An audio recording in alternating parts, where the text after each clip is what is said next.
you definitely want to take the time to read your different options and buttons and everything. I noticed you can measure ounces, pounds, there's a few different options there.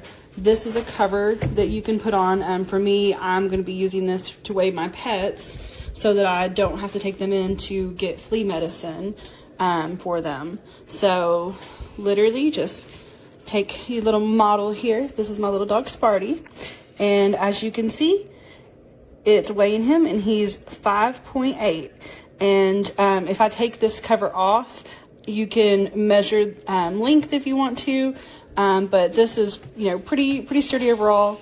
Technically, it says that it'll hold, I think, up to 200 pounds, but when I tried putting my bigger dogs on here, even though this is secure, it still moved around enough with them that they just would not stay on it for me very well.